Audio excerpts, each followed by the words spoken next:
Welcome to the Geek Dad Report, weekly Game of Thrones review. Tonight we're going to be talking about episode 5, Eastwatch. Yes. Yes, and there was nothing happened in this episode, so I think this review is pretty much over, right? That's not how we roll. As always, okay. I am Brian, King of the West, caster of the pods, father of 2 dragons, fan of the hawk, and generally nice guy. And that beautiful man over there is... And I'm Ryan. Ryan Thomason. Yeah. I don't need more than that. I gotta get you a cool little, sigil that we can pin to your chest that has a big butt just sticking right out. No. A big butt? Is that what you said? Yeah, well, you know what? There are no big butts in Game of Thrones, at least not this season anyway. They don't. But we're not here to talk about that. We're here to talk about, like I said, the 5th episode, Eastwatch. And it was light on action, but man, there was a lot of big stuff that happened in this week, and a lot of really good stuff to talk about. So we'll just dive right into it. Yeah, this was definitely an episode of let's build it up to the next big, huge thing that's going to happen. Yeah. But like you said, we started off this episode almost exactly where the last episode left off. No, it was exactly where the last episode left off. You were correct. He didn't just pop up straight out of the water. He did just pop up straight out of the water. What, 2 miles downstream? Okay, 2 miles downstream and Bronn They were holding their breath a long time. Damn it, Game of Thrones. Very fast. That river had to be going really fast. We pushing 2 guys wearing full armor 2 miles downstream. Yeah, well, I'm mad at breath of air. I'm mad at 2 things. One, you ended on a cliffhanger that I literally was pounding on my freaking table at the end of that episode, only to the next week have it be resolved immediately. You know what? Honestly, the other thing I'm getting real tired of is every single one of the predictions that we have and theories that we spend a lot of time theorizing on this show are immediately shattered 2 minutes into every episode, and I'm calling bullshit. I think we got one theory. No, we still got a couple left. We still got a couple? We got Sam, the theory of Sam being the narrator. We got how Littlefinger's going to die. We still got those ones. And Bran is the Lord of Light. And Bran is the Lord of Light. So that's everything else. Well, I did say that last week that we needed some more of a certain character that we'll talk about later. And he wrote himself back into... It's not Wolf. But let's get back to Jamie and Bronn. So we're not gonna start with him. All right. Oh, so Bronn. I gotta plug our non-sponsor Funko here. Game of Thrones. All right. Sorry, you were saying. Is Bronn your favorite non-main character right now? He's got to be right. You can't hate him. You know what? I would like to see an episode of him and Tormund running together, because those are my two favorite, probably non-main characters. The Bronn and Tormund show would be great. Yeah. But Bronn was our MVP last week at the at the Battle of Gold Road, and he continues. He had a smaller role this week, but he continues to be one of the better characters on this show for the limited time that he's on. We said last week that what? He just wants what he earned. That's all he wants. Yeah, we said last week that we really felt Bronn should die, right? And it was set up perfectly that he should have died. And I still believe that it was his time to check out, and it kind of sucks that he didn't die last week. That being said, like we said, the opening scene of this is Bronn saving Jamie, and it's not just Bronn saving Jamie, it's Bronn saving Jamie and then being hilariously Bronn. When Jamie's holy shit, what are we going to do? These dragons just annihilated us. We got a big problem. When Bronn looks at him and goes, no, correction, you have a big problem. I'm out of here. The moment those dragons start blowing shit up, I'm gone. One of the first things he tells Jamie is, he's like, she had a fucking dragon. You were charging her with a dragon between her. Yeah. And he's like, what were you thinking? And Jamie just, he just completely stunned still at watching what happened. He didn't just say that. He's like, what were you thinking? Well, I was trying to end it with one stroke. Did you not see the big dragon between her and you? Yeah. Oh my god, that was great. And then basically just saying hey, listen, I'm only letting you live because you owe me a castle and I'm not going to let you die until I get mine. But I'm done with the dragons. He's like, I'm done, I'm out, I'll see you later. Yeah, I ain't taking this shit. So he's like, I shot it with your scorpion thing. Didn't work. I'm good. Yeah, so we still feel that Bronn should have died last week. It was set up perfectly to give him a hero's death, but this was a great second way, if you're going to keep him alive, to have him be Bronn, right? He is a hero, but he's also a hero to himself first, right? His master is gold and himself, and he's always going to stay true to that. So I did like that they did that this week. Yeah, and we do find out later in the episode that we'll talk about, Bronn is also a facilitator. Yeah, between two sides. So yeah, like we said, he didn't have a as big of a role this week, but he still had a pretty massive role this week. Yeah, but other than that, Jamie, he's dazed and confused. Yeah, he's a little shell shocked, but we'll get into what happened to poor Jamie later here. To continue on the aftermath of the Battle of Gold Road, we got to see Daenerys kind of being the queen and kind of gloating over her spoils of war. Yeah. She's got her and her dragon, and we had a little conversation last week, by the way, of what was Dragon. Drogon. It's named. Drago. He's named after Drago, so it's Dragon. Mm-hmm. I guess. Very original. Dragon, whatever. Anyway, moving on. We had a great scene of him standing on this, looking all majestic on this rock. He looks like he's about 100 stories tall. And just crushed a rock in his grip.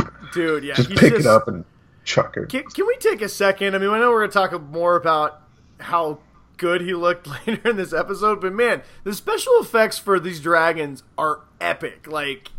You cannot tell this is a TV show and there's not real dragons there. Well, you can tell that the CGI budget definitely is for Drogon. Viserys and Rhaegar are definitely, they fly around in the background. Yeah. So you don't really see them, but they put a lot of money into Drogon. Yeah, so. Drogon is definitely milking the a big sum of the $10 million per episode, but he just looks great. He looks flawless. I mean, I was watching with some friends, and we're sitting there watching, and we're just like, God, we could barely focus on what Cersi was saying because the dragon looked so badass. It was just standing there, just like, I'm going to eat you buggers. So Dany's basically looking at the remnant of the Lannister army. She's saying, bend the knee or die. And then Lord Tarly, obviously not going to bend the knee. Him and his son, Dickon. Kind of name Dickon. And then, he knows he's going to die. Yeah. And then his son, who's just trying to show how much pride he's got too, he decided to stand up and say, well, I'm his son. And his dad's like, you fucking idiot. Then Tyrion, is obviously, he has a great line where he's like, if we could decapitate the head of every great house, there's not going to be, any great houses left. Yeah.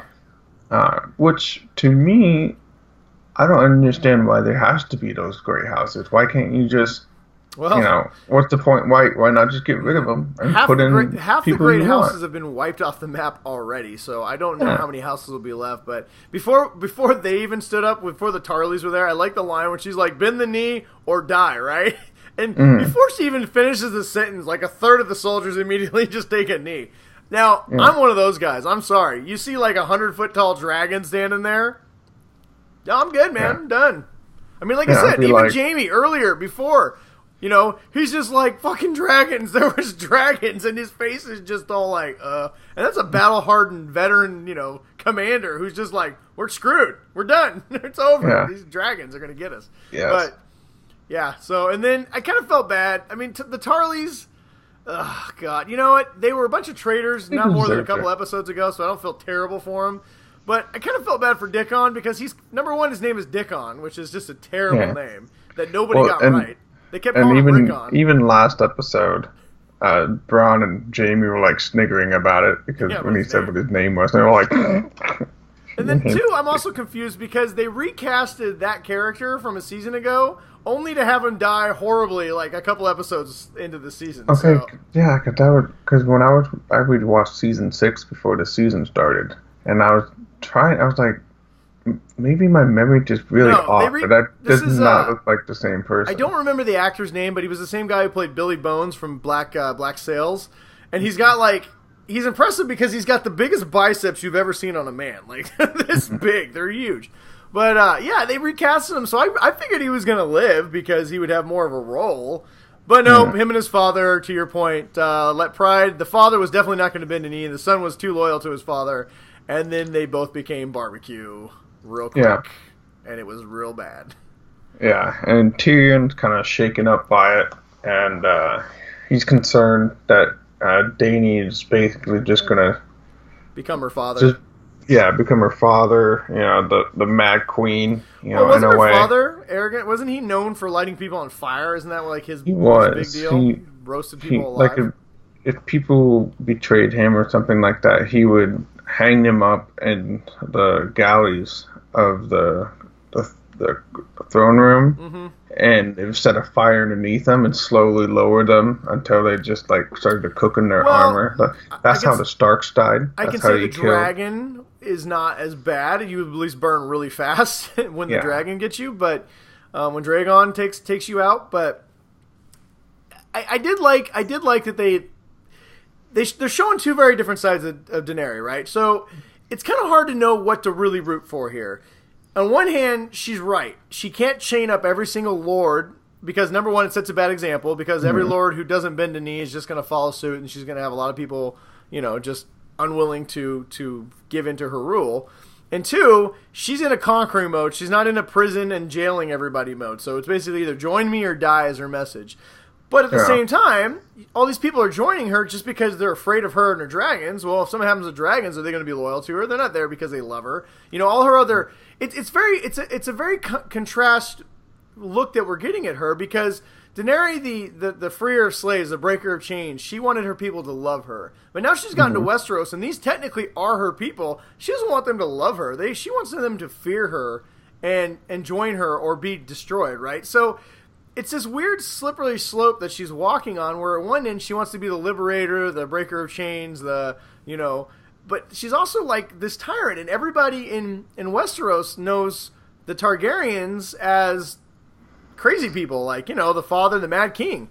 And, the only one who's even talked about being loved in the last 50 years was Rhaegar, which we're going to talk a little bit about more and in a bit. But, so I don't know. What do you think about that? I think the show is doing a good job of setting her up that she could potentially be a villain on this show.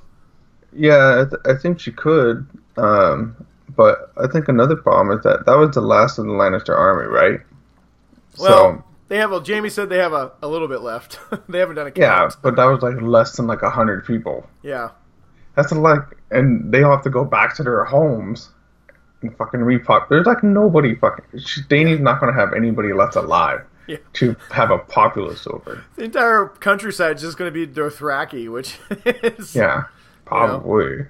I don't know if they're how rulable they are over the long term, but I do think the show is laying the groundwork and a very interesting dynamic. Is Dany's always been the hero? Well, one of the heroes on the show. You followed her journey. You've rooted for her, but there's going to be a lot of change, especially in the houses, about who's going to be the new High Lords, who's going to be in charge of things. They're definitely, in a way, cleansing, what was there. I mean, look, the Boltons are gone. Yeah. Terrible family, terrible house gone. Yeah. The Tyrells are gone. The Tarleys are essentially gone. Because Sam's taken to black. He can't go and reclaim his family. Well, and remember, on this show, we have talked a lot about what's this season been all about. And this show in general is always about choice and consequences, right? Always is. You make the choice, you pay the consequences. It never fails. Which is why who's in charge of Dorne right now? Who's in charge of Dorne right now? Well, that's my point. Look at the point. So we have the Tyrells. What did they do?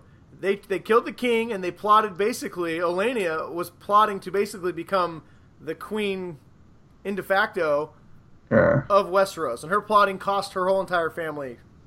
The phrase they broke one of the ancient bonds that you don't. When you give someone bread, you protect them in your house. He broke that. About them. And his entire house is gone, right? Yeah. The Boltons turned on were part of that. They turned on their people, the people they'd pledged to be bannermen for, the Starks. Now the Boltons are completely gone, And every single one. The whitefish, the blackfish, what's their name? No, they still have that one brother. The Tullys? Yeah, they're still alive. There's one of them still alive. Yeah, he has a son. Yeah, there's a lot of T's. Okay. The Tullys, the Tarleys, or what did I say? Did I say the Tullys? Who's High Castle or High Garden? High Garden was the Tyrells. Tyrells. They said the Tullys. Sorry, the Tyrells. So yeah, we got the Tullys, the Tyrells, and the Tarleys. Sorry, everybody. And then you look at the Tarleys. I mean, they'd still be alive had they kept their pledge to the Tarleys or to the Tullys, the Tyrells. Yeah. God damn it, Tyrells. To the Tyrells, right? So every single one of these things, like I said, have choices and consequences, which makes me worry a little bit for Dany because some of the choices she's making are not necessarily they're not bad choices, and you can make an argument that she's making the exact right choices she has to, but at the same time, this is. I think if you see the people, like if we can we'll transition this to Dragonstone. That the easy transition the two people that are tasked with helping her make those choices are Varys and Tyrion. Well, yeah, and that's to your point, those two wanted her to do it because they believed she would be the best for the people and for Westeros. And we see a scene with those two talking, and they both have come to the realization that they could have been wrong, like their best great hope. Now, there could be another, in the words of Yoda, we'll talk about in a minute, but, they're starting to be like, what did we do? I mean, her father was the Mad King. She may not be the Mad King, but to the people of Westeros, they may see her as the Mad King, reincarnated, right? Yeah, and even in Varys, it's like, I found all these people, and I watched the Mad King burn them, and I had to keep telling myself, I'm not the one that's doing this. Yeah. And he said he kept saying he kept saying, I'm not the one doing this, and then he'd bring another person in, and I'd have to tell myself I'm not the one doing this, it's someone else. And Tyrion just kind of looking at him like, they're both just drinking. What the hell am I? It's like, what the hell am I? Because Tyrion wants to try. He doesn't want to control Dany. I think he just wants to give her the best advice possible, but she will obviously keep doing what she feels. And he's also and also too, Tyrion's gotten to the big realization now that he's seeing his own people being killed by her, right? The things that he's helped her do is leading to people's death. He almost watched his brother die, and I think the realization's hitting him as well. That not that he's backing the wrong person, but that she does have a little bit of the Mad King in her. She does have some of that Targaryen, like, fuck him, kill them all. And he's scared for his own family. He's very much conflicted, and you see that very well. All these actors are so good. Peter Dinklage is so good at what he does. I don't know the name of the actor who plays Varys, but both those. That scene was so strong between the two of them because one thing this season has done that's been so great is, we joke about it, but no one's taking any bullshit, and everything's right on the surface now. We're at the final We're in the final chapter of this story, and there's no more games to be played. There's no more dual faces to be had, unless you're Arya or Littlefinger, but hey, we'll get to that. But everyone's kind of putting their cards on the table, and you're seeing for the first time in this entire series, you're seeing a lot of these characters that have been such behind these impenetrable walls of these fronts that they put up that you're actually seeing them for the first time. And I think this scene was, though, it was a small scene, but it was a really powerful one because for the first time, like you said, you're seeing two major players in this Game of Thrones visibly shaken to the core that maybe what they've believed in and what they've fought for and everything they've tried to lead up to, they could have been wrong, and if they don't get control of the situation, it's going to go horribly wrong, right? And you're going to be set between a bad choice and a worse choice. Well, and I think that even after that scene where we get to see Dany coming back to Dragonstone, or no, she's already back to Dragonstone at that point. But when she's talking to, I think, Jon, she's basically, she wasn't like, she had a very rational explanation for why she had to do what she did. Yeah. And it made sense. She's got to use her strength, to use it to her advantage. Well, even the way she talked to Jon said, well, that didn't take very long. How did it go? And she's like, well, I have less enemies now than I did before. Yeah. It's not like she took enjoyment in it, but it was very just kind of, hey, I did what needed to be done. So she's very much she's, what she is in this? She's Anakin Skywalker is what she is right now. Yeah. Right? She's definitely an Anakin. Like she wants to do good. She wants to try to be the person that everybody expects her to be, but she still has that stuff. She's still on the inside. prone to. Well, she has a darkness. She definitely has a darkness about her that she will go rogue if she needs to accomplish what she is. But even speaking of, I guess it's not that bad that you have to substitute force powers for riding on a big fucking dragon. Well, and one of the things I think that, real quick, to touch base on my last little point on the Tyrion Varys conversation, is the show has done a good job of leading us into another direction that maybe our only choices aren't Cersi or Daenerys. Maybe there is another choice, because they're starting to set it up like all these choices are bad if only we had another one, right? And, and kind of almost on cue, you see Daenerys come flying in on Drogo and on Drogon. Yeah, I don't know why I'm having a hard time saying that. On Drogon here. Drogon. I got it. When she comes flying in on Drogon here, and she's like trying to stare down Jon, because she's still trying to get Jon to bend the knee. Wait. What was Jon doing though?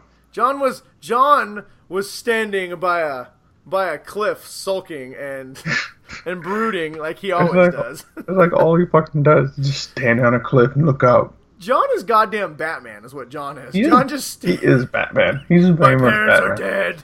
He likes to find a tall place to stand. He's the Westeros Batman, is what Jon is. Yeah. I just want him to like punch a Roy and be like, "Where's the Night King?" Fear me. He's standing up on the wall and my God, "Where's the Night King?" Throw him off the wall. I need to see this in my life now. I need a fan movie where Jon Snow is Batman. That'd be great. But she comes riding in on Drogon, and she's just kind of staring him down, and Jon refuses to budge, and he's just, it's clearly a power move.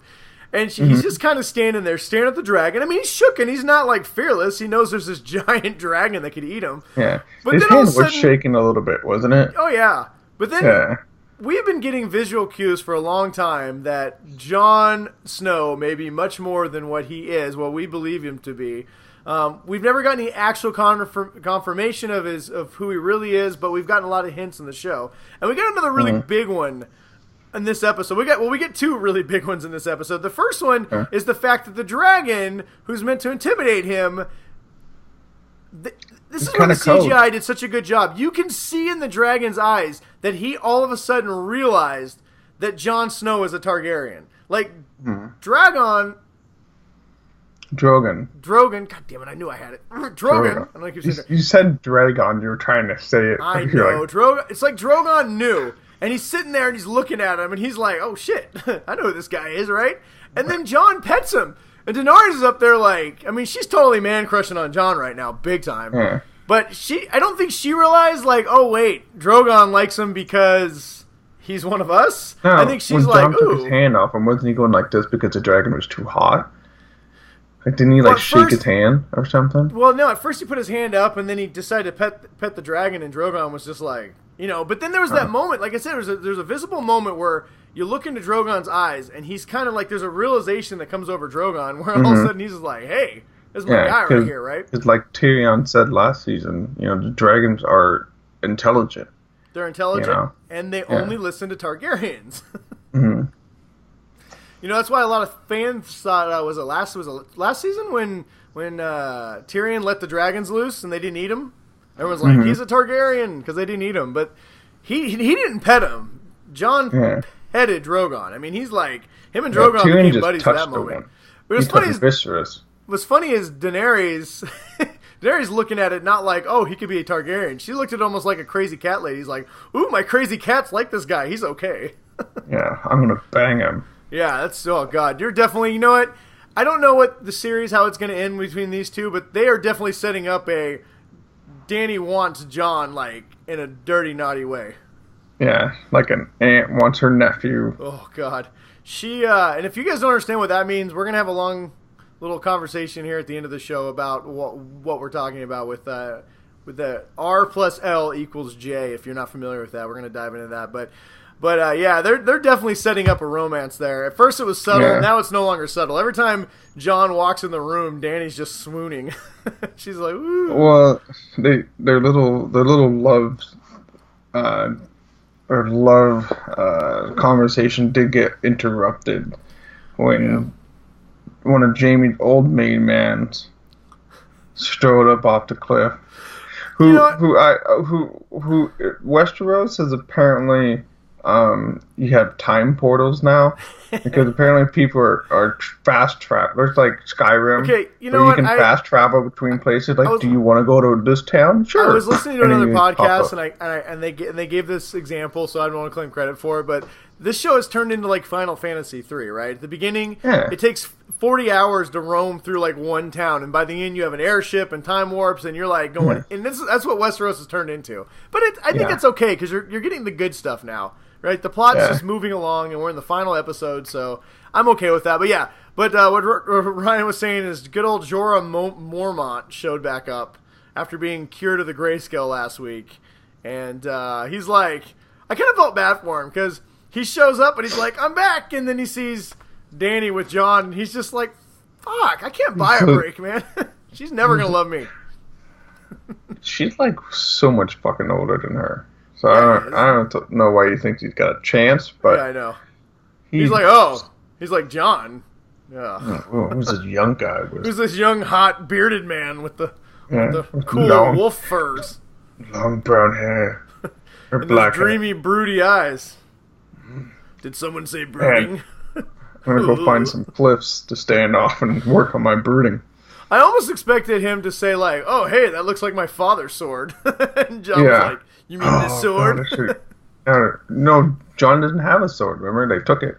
Oh, yeah, that's right. Never mind. That's why he didn't say it. But you know what was kind of funny is that good thing they didn't all start talking too much, because if Jorah's like, if they're like, what happened to your grayscale? Oh, I met this real nice guy, Samwell Tarly, who cured it. And then Daenerys like, Tarly, you say? Did he happen to have a brother and a father who was fighting for the Lannisters? Yeah. I bugged him. Yeah, which, you know, poor Sam. It's Jorah. So Jorah shows up, they hug, they go to a top secret meeting of the minds to just figure out what they're going to do. Well, because which, by the way... So before we get to that, Bran sees the White Walkers through some ravens, which is a pretty cool scene. You see just how many White Walkers there are, and not just that, how powerful the Night King is, because he immediately sends Bran. So many. He immediately sends 2 Bran miles of White Walkers. Like, he immediately senses Bran and just shoos the ravens out of the way and forces Bran out. I mean, the Night King is a very powerful entity in the show, and and so Bran sends out all these scrolls to all the corners of the earth saying, assemble your troops, they're getting real close.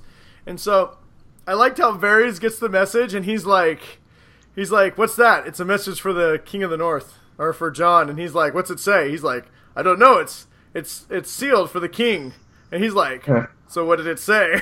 And he's like, nothing good. Was there anything interesting? And he's like, not good. Not good, right? And so then we see them planning, which I don't quite understand their plan. So the plan is, we're going to catch a White Walker, that Cersei's not going to believe that there's White Walkers. So they want to have an armistice. They want to call a truce. So that Dany has a good reason to take her dragons and her army to the north. Dany does now all of a sudden, because she's totally into Jon. I mean, like, she's just like, okay, Jon, what do you want me to do? I'll go up north, but I can't just not fight anymore. And, I know. She's just over there like, ooh, Jon, what do you want me to do? And so now all of a sudden we've gone from, I just thought, I get for plot points, it just seems a little ludicrous that, I did have a little issue with their idea. We're going to go across the wall, we're going to catch a White Walker, we're going to take it down, and Cersei, crazy Queen Cersei, is going to be like, oh, it's a White Walker, let's all work together. No! Yeah. The Lannisters are going to backstab you as soon as possible. Cersei's going to be like, how can I use this White Walker to kill the people that I want to kill? What? How have the Lannisters won every battle they've won in this entire series? Trickery. Every time it's a straight-up fight, they lose. Right? So why in the world would they ever... Why would you even want to team up with them in the first place? But whatever. Well, I don't think they want to team up with them. They just want to not have to fight. Do you think that she would honor any armistice at all? No, not at all. So, and we find out later she has no plan. She wants to stall. Yeah. So basically, Jon's decided that he's going to leave. She said, "Well, who said you leave?" And he's like, "Well, I'm a king, so fuck you." And so he ends up hopping in his boat. Well, I did like Well, no, he hasn't left yet because remember they have to go convince Cersi first. That's right. They have to convince Cersi. They're trying to make up this whole plan. Yeah, we'll put in the pin in Jon leaving because that's a good scene with him and Daenerys. I forgot about that. But anyway, so they decide that Tyrion says, "Listen, I can go see my brother Jamie. He trusts me. I can get him to talk to Cersi and agree." And so Davos goes, "Okay, I'll take you," which He's like, I got my own mission, so I'll do it, right? Davos is turning into another MVP. Like I said, I want to see the Davos, Bronn, and Tormund show. I like how he got listed to do this. They said, well, how are we going to get Tyrion in the King's Landing? And everybody just looks at Davos. He's like, what? He's like, oh yeah. He's like, all right. He's like, yeah, I was a smuggler. I know a way. I like how he just parks his boat too, like at the ocean. He's just like, fine. Tyrion's like, you just leave it here? He's like, well, what happens if someone takes the boat? And he goes, then we're fucked. He's like, well, we're fucked. He's like, don't worry, no one patrols us. There's too many steps. But the show does a great, Tyrion goes to meet Jamie, which is another really good reuniting scene. We haven't seen these two guys together in a long time.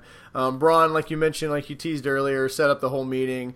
There really wasn't a lot of substance here other than it was just two brothers kind of, they've been through a lot. And Tyrion tried to, be jokey at the beginning to try and get, it's like, hey, that was a really good job of casting Rock. I didn't see that coming. Yeah, and he's like, I said I would cut you in half the next time I saw you. And he's like, it'd be kind of hard with the training sword. Take a few swings. Yeah. But, it's always good to see those two characters together because even though they don't spend a lot of time together, you do see that through it all, Jamie and Tyrion do love each other.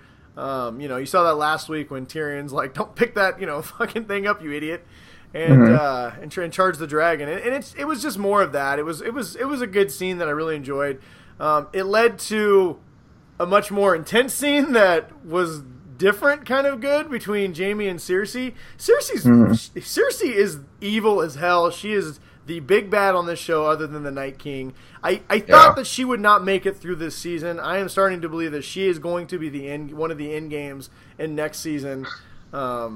She's just too conniving and evil to not die or to die this season. I mean, you would lose such a great villain unless there's a theory I have that we'll talk about towards the end here. Unless there's this other theory pans out, Cersi is, she's kind of Emperor Palpatine in a lot of ways in this whole thing. She's just, think about it. She's been behind it. Her and Jamie have been behind the whole thing since the beginning. One of the people behind the whole thing. She plotted to have Robert killed. She's been banging everybody. Bran caught him fucking. Yeah. And she's get rid of him. Pushed Bran out the window. Jamie has been a pawn in Cersei's game, and and they did that flashback from when she was a small child, and she's just wanted to be powerful and in charge ever since she was little. So she's very much, I'm not saying she's the main villain in this whole series, but she's one of the big bosses in this, and she's very consistent. Yeah, and and she has been in charge or evil in manipulating people from the very beginning. So I think she'll be there at the end. I really starting to think that now. I still think Jamie might be the one to kill her, and I think we're starting to see cracks in that armor. Jamie comes to her. I think Jamie's going to kind of have because Cersei's still very much, what does father always tell us? And he said, the lion never listened to the sheep or something like that. And I think Jamie's starting to, like you said, he's having a cracks where I think he's starting to feel more of an outwardly perspective where it's not just about their family surviving and only everything that benefits their family. I think Jamie's starting to become more of what's going to be best for everybody. Yeah. Well, isn't his sword, is his sword, who has Oathbreaker? Is that his sword or did he give that one to?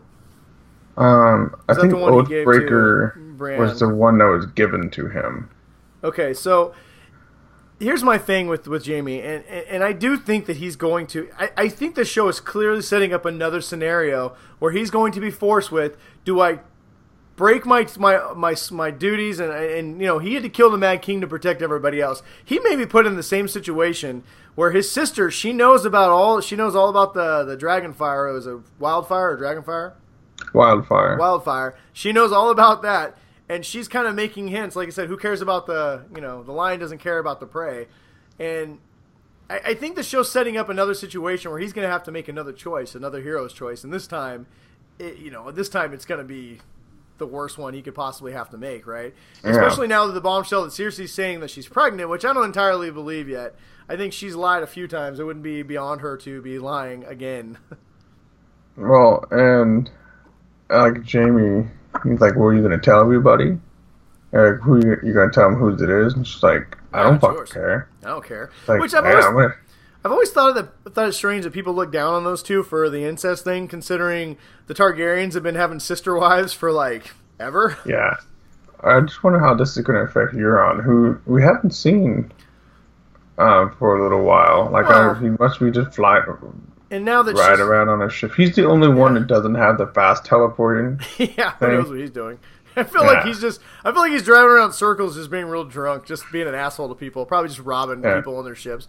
But no, I mean, and not just that. How's Jamie? Jamie's already doesn't like Euron. Now that Cersi's got his child, do you think, or Jamie's child? I don't think Jamie's going to like him more because of this. So, I don't know. I just think that Jamie.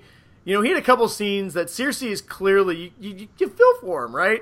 I mean, yes, he's banging his sister. That can never get past. You can never get past that. And he's committed some terrible things. But ultimately, he's a pawn in his sister's game, right? I mean, he comes back and tells her, "We can't win. The dragons. We're done. We should just pack it up and run away." And she's just like, "No, it's not going to happen. Get the fuck out." And then he comes and tells her about Tyrion, and she's all pissed about that. And then he drops the bombshell that, Tyrion didn't kill Joffrey. That was a great scene. But then she wasn't even. She didn't even like let that slide a little bit. She was more angry at him now than even before that he let Tyrion go because now. Because she got to die a peaceful death. Yeah, Elena got the poison death, and that was Jamie's fault, and she's just evil, right? And then on top of it, she tells him at the end after he's pregnant, he's all excited. He's like, "Yes, we get the chance one more time to be parents and have hope." And she's like, "And by the way, if you ever betray me again, don't ever betray me again." And he's just like, "Yeah." I love that scene where he shows his eyes like, he's not like, okay, he's just like, fuck. Yeah, he's like, he knows that she'll kill him.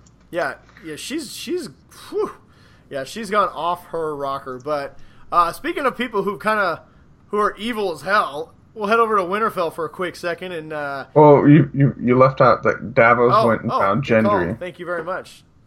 Yeah, so the other Davos goes down to Flea Bottom. Yeah, where he'd heard that Gendry is, and he basically, if we remember last week, I was trying to talk about how Jamie needed to come back. Mm-hmm. So this week we got that. So I'm glad they listened to me and they took all my ideas.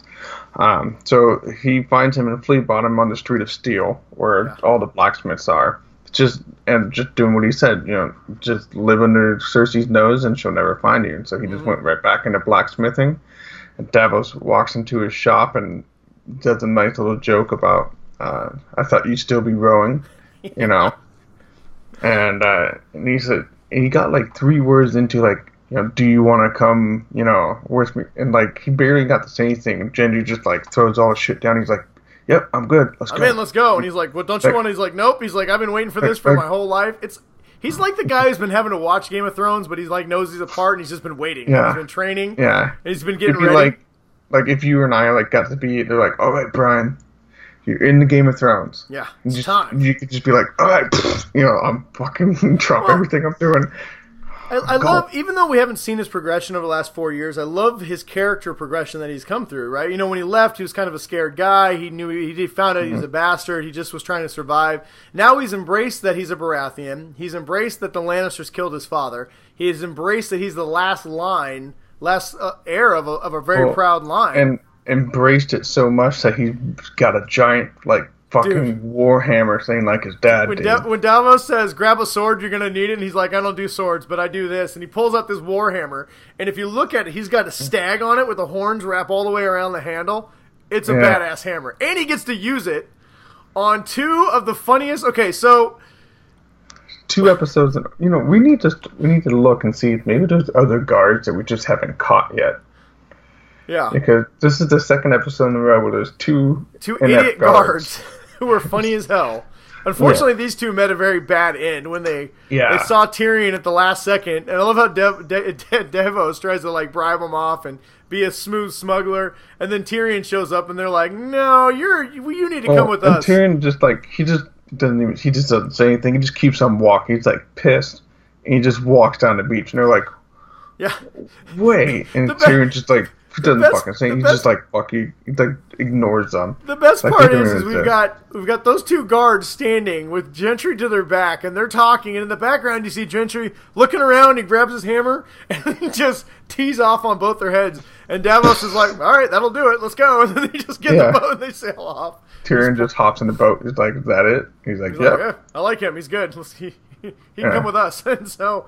We get Gendry, and then when they finally get back to Dragonstone, before they all head up to Eastwatch, Davos is telling Gendry, he's like, "Okay, listen," he's like, "we got to keep your heritage a secret. We can't tell people. You're just going to be a blacksmith, and I'm going to keep you close, and you're just going to tell Jon that you joined the cause. You'll stay in Winterfell. You'll work the forge there. Work the forge." He's like, "Okay." Lay low. He's like, "Oh, remember, your name is like." Lionel. Eric or something. He's like, "All right." Yeah. So he walks up, he's like, "Hey, he goes, Gendry of Robert Baratheon's bastard son, and I'm here to help you fight and kill the Lannisters." And he's like, "Our fathers fought together, and I'm a bastard too, and I got a big hammer. You got a big hammer, and our friends are cool, and we should be friends, and I'm going to help you." Yeah, and we Jon's just became best friends, right? He thinks for a second. He's like, "Okay." Yeah, well, my favorite part is like Jon goes, "I thought you'd be bigger or something," and then he's like, "I thought you'd be taller." You're a little leaner. No, you're a little leaner than your father. He's like, "Well, you're a little shorter than your father." And Jon was like, Daenerys likes me, so what up? I got a dragon queen on my side. Suck it. But yeah, so then I found a cave full of Jon's guys. I love that this show is still able to bring a character that could potentially be, or maybe not be, a major player kind of going forward, and introduce him in a way that felt natural, was fun, and you already root for this character. If they kill him, which they probably will because it's Game of Thrones at some point, you're already now angry. You're like, "Oh." This is another full circle thing. Mm-hmm. They're the two bastard sons. Yeah. Of the two guys that started the rebellion. Yeah. So their dads are the reason why all this shit is fucked up right now, and there's no Targaryens in charge. And look at it. Look at what you have. You have a Targaryen. You have the Targaryen, the daughter of the Targaryens, come back. So the Targaryen house is back in Westeros. You have the last son of the Baratheons leading the rebellion against the Lannisters. You have the last son, well, not the last son, but the head of Stark house right now, Jon, who's the king of the North. You have Sam, who is now the head of the Tarly house, and he doesn't even know it yet. But he's still in the Night's Watch. Well, technically he's not the head because he had to, give up all claims to... his title. I'm sure Jon will pardon him. But yeah, I mean, like, to your point, everything has come full circle, and we've talked a lot about that. This season has really been about coming back to the roots of Season 1. Taking everything that we've learned from Season 2 to Season 6, and then bringing it all back full circle, back to this very... kind of intimate story in a lot of ways about these characters. So, but real quick, I did want to, like I mentioned earlier, I jumped the gun a little bit earlier, up at Winterfell. Not a lot happening, but it's something worth mentioning.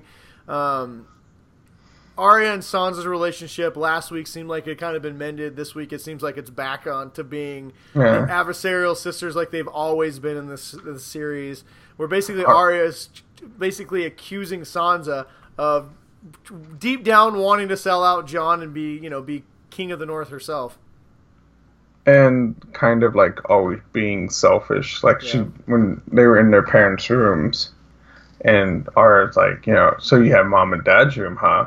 And Sansa's like, what are you talking? It's like you can just see it's like teenage sibling that would just be like, "You're so stupid," stuff like that. That's just how it just seemed like. The thing is that Sansa doesn't really even deny the fact that she wants to be in charge, right? She kind of gives her this look, kind of like annoyance, but also, well, you're not wrong. And then they storm out, and then Littlefinger being Littlefinger, I do think we thought he was done. We thought that he's like all his strings. He's gonna be done this season, but he is showing why he's so good at what he does. Like he has very few cards left to play, but he's playing them, and he's trying to do what he's still trying to get Sansa on his side. Clearly, he feels if he can put a wedge between Arya and Sansa, that's the best bet for him to get in with Arya or in with Sansa before Jon gets back. And so Arya thinks she's spying on him, and he's literally turning the tables on her and setting her up. For any of those who didn't know what the letter was, basically is a letter from season 1 that Sansa was forced to write to Robb, basically saying, they've captured Father, you need to bend the knee and you need to come up here, and they've treated me well and they're going to treat you well. It's basically a trap to lure Robin to get him killed, but that she was forced to write. So he's, but Arya doesn't know all this. We got to remember we are privy to this, but they are not. So, But yeah, and so I don't know. What do you think? I think Arya might. I don't think Arya is being played. I think she's playing Littlefinger, but Littlefinger thinks he's playing Arya.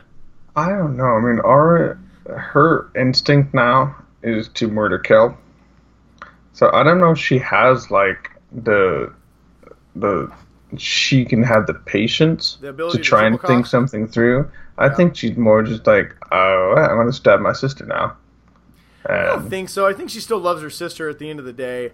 I'm still, this Winterfell storyline is really starting. Now that Jon's gone, it's really kind of honestly starting to drag for me, and I want to see some resolution.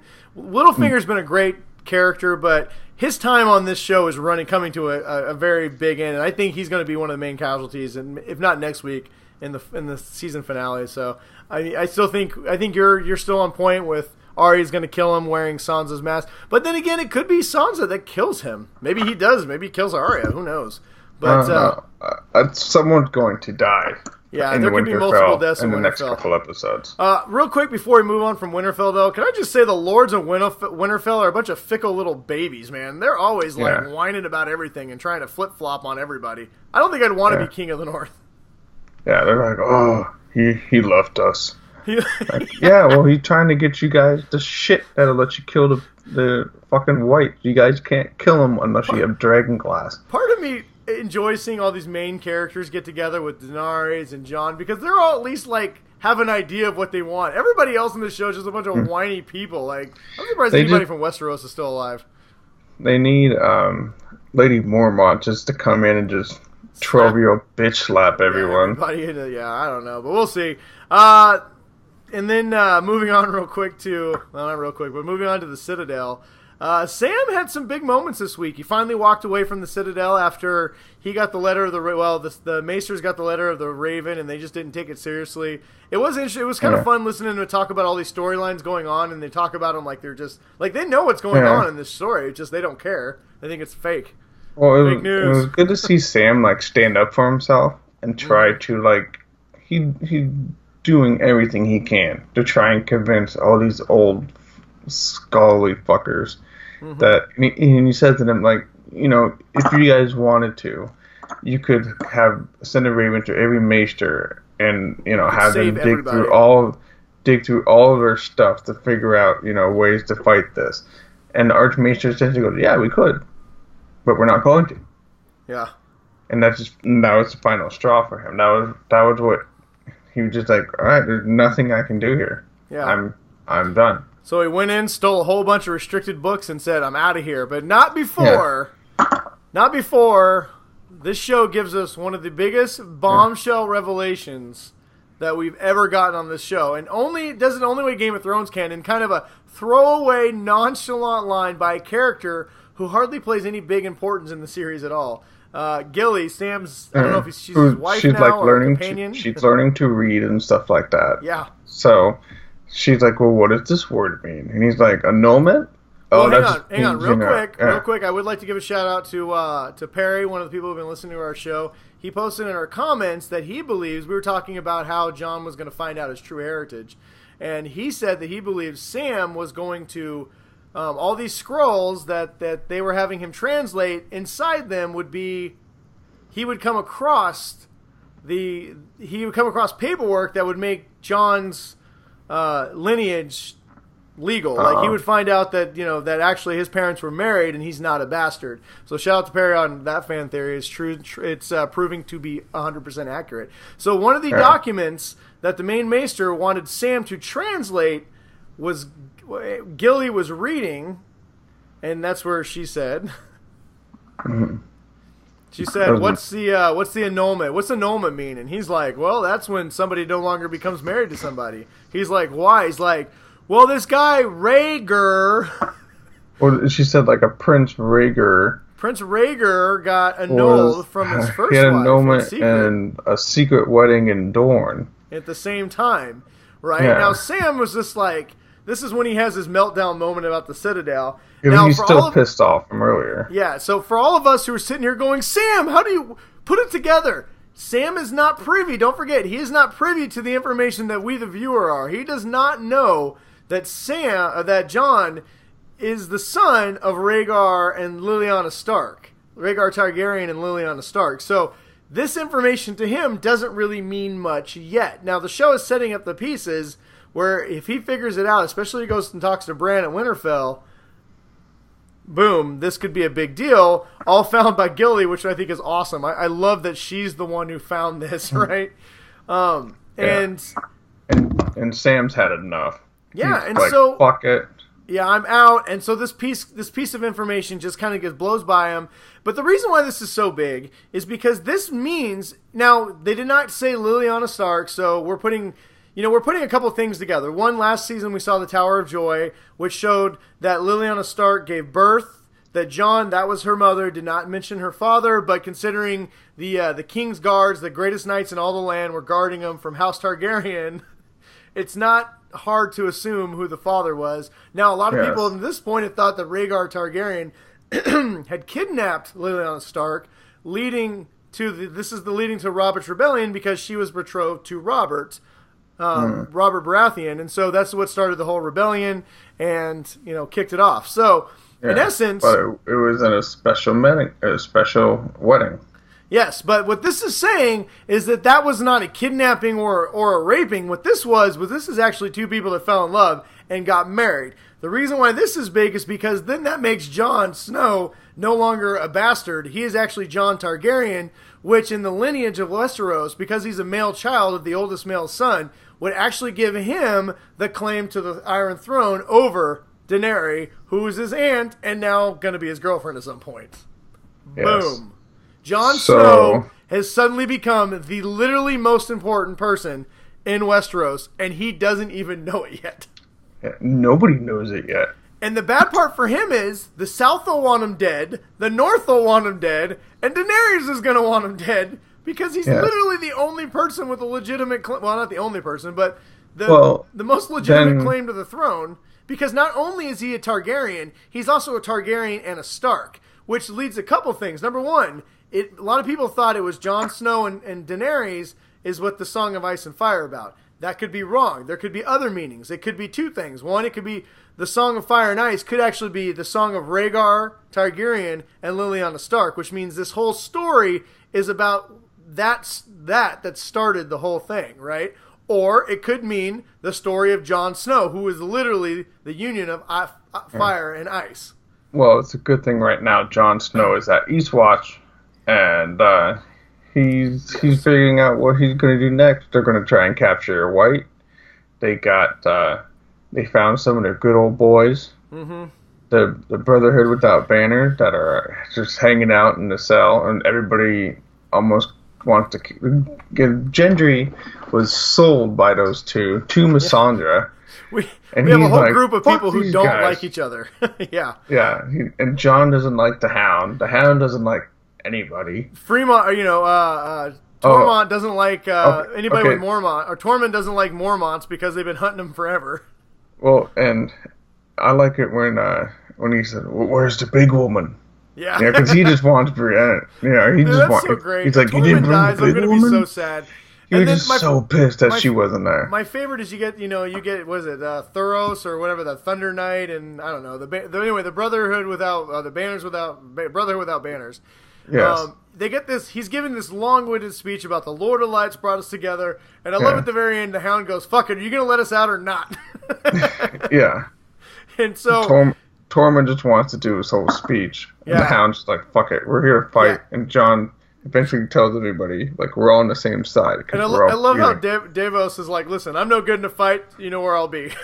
Yeah, and everybody's like, yeah, all right, good. See you, Davos. But, yeah, I mean, this is literally a who's who of badass fighters that we are sending off and to go capture this, you know. So they have the Hound. Yeah, the Hound. Ginormous dude. Sir Jorah Mormont, the Knight. Tormund, the guy who can light swords on fire. No, Tormund. I thought Tormund was the wildling. Yeah, he's the priest. Yeah, you've got the two brothers without banners, the guy who can light swords on fire, and then the guy who can bring them back to life. Yeah, Gendry and Jon Snow. You literally have the Magnificent Seven, right? That's rolling out, and even the way that they. First of all, why were they walking? Why didn't they get some horses and ride into the Northlands? Yeah. But whatever.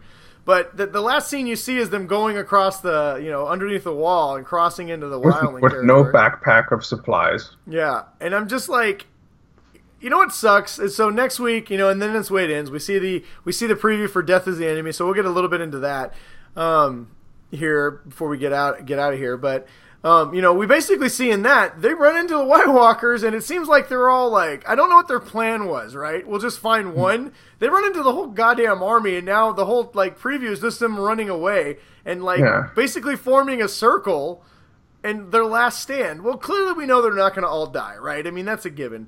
Jon Snow is in this till the end, but I think he's about the only one that's in this till the end, right? I still think the Hound is safe because I think we're going to get the Hound.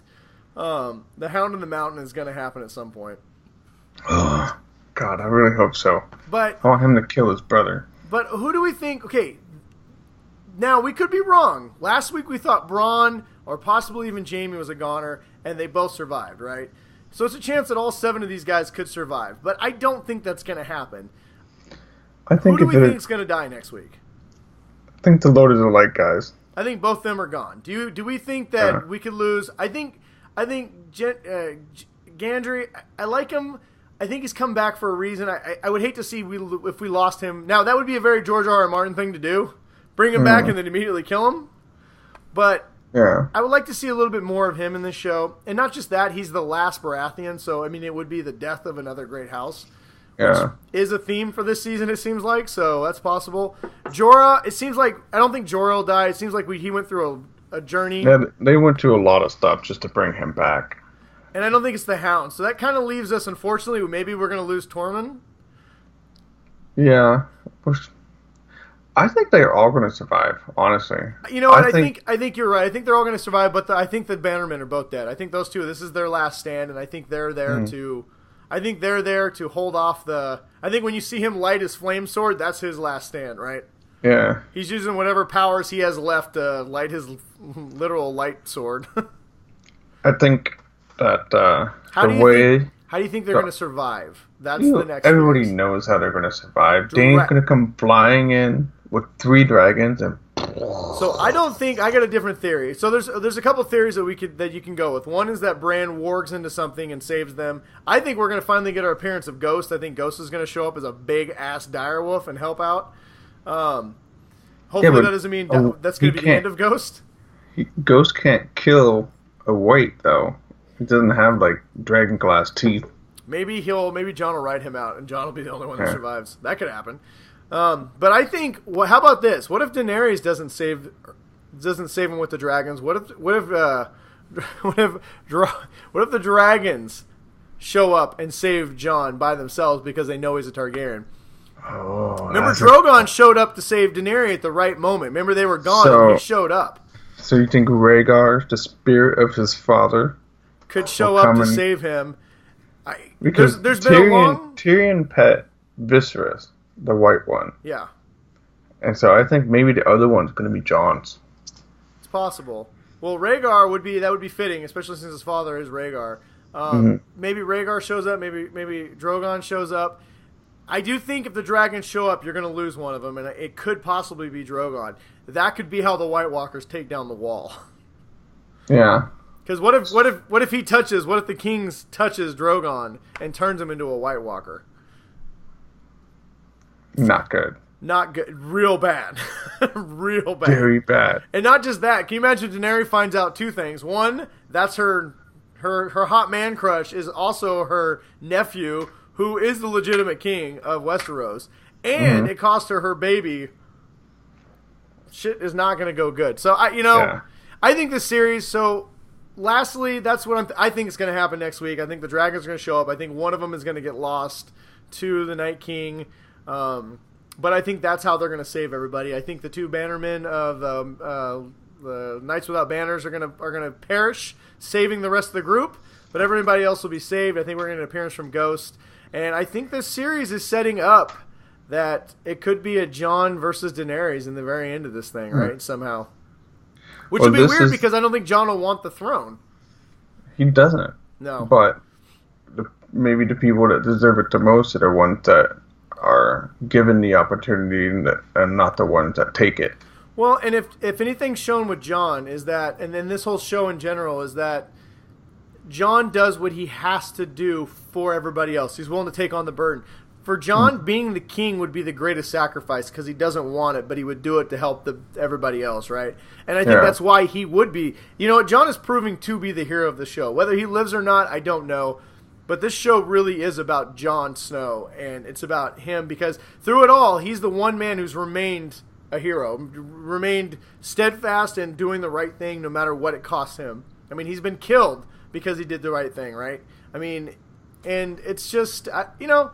We'll see. There's definitely a strong attraction between Daenerys and Jon. That could happen. I just feel like the way this show goes, it seems like it's too likely to happen, right? Yeah. Everything that seemed likely to happen is the opposite is going to happen. Or it is possible Cersi kills Daenerys. I mean, that could be something that happens, and Jon, maybe they do get together, and Jon avenges her and becomes the king. It could be a Conan situation where you kill somebody and realize, like, shit, I'm the king now. What do I do? Yeah, Jon fucking hops on a dragon. Yeah, it won't be that epic. There'll be some epic moments, but I don't know. Anyway, this season is setting up. I think the last 2 episodes are not going to be... They're going to be grand, but I don't think they're going to give us what we want. I think this show's setting up the final 6 episodes next season are going to be insane and epic on literally how many major deaths do you predict next week? Next week, I'm going to say, do we count a dragon as one? I'm going to say 3 major deaths next week. 3 major deaths. I'm going to go with, this going to be 2. Well, define major. I think we're going to lose the 2 bannermen, the 2 knights. 2 characters and a dragon. I think that would count as 2 because those guys count as a half. They're 1. We're not really invested in those guys. I think Littlefinger's going to make it to the end. I think the season finale is an hour and a half. I think... this is a little bit of a spoiler, so if you guys don't want to know anything at all about the last 2 episodes, close your ears for about 5 seconds. Rhaegar Targaryen has been cast. That has come out. Somebody casts him. So we are going to get a major flashback in one of the next 2 episodes. I think it's going to be the finale since it's an hour and a half. But that sets up, an hour and a half sets up a lot of things happening. So I think Littlefinger will die in the season finale. I think we're going to get Jon's true parentage is going to come out in the season finale. I think all those questions will be answered. And I think it's going to set us up. I don't think we're going to get any closure this season with the White Walkers or Cersi. I think it's all setting up for an insane last 6 episodes of the series next year. Yes. So anyway, how about you? You got any... you know what? We said we were going to go short and we went long. Shocker. Yeah. Any final predictions from you before we get out of here? I think we're going to have at least 2 good deaths next week. I don't think it's going to be a dragon. I think it's going to be the 2 guys that equal 1, and it's going to be one of the main characters. So I don't think it's going to be as far as that group or somebody else in Westeros. I think it's going to be someone in Winterfell. I think it's going to be either Arya, Sansa, maybe not Bran. It's going to be Arya, Sansa, or Littlefinger. One of those 3. Okay. Something's going to happen to them.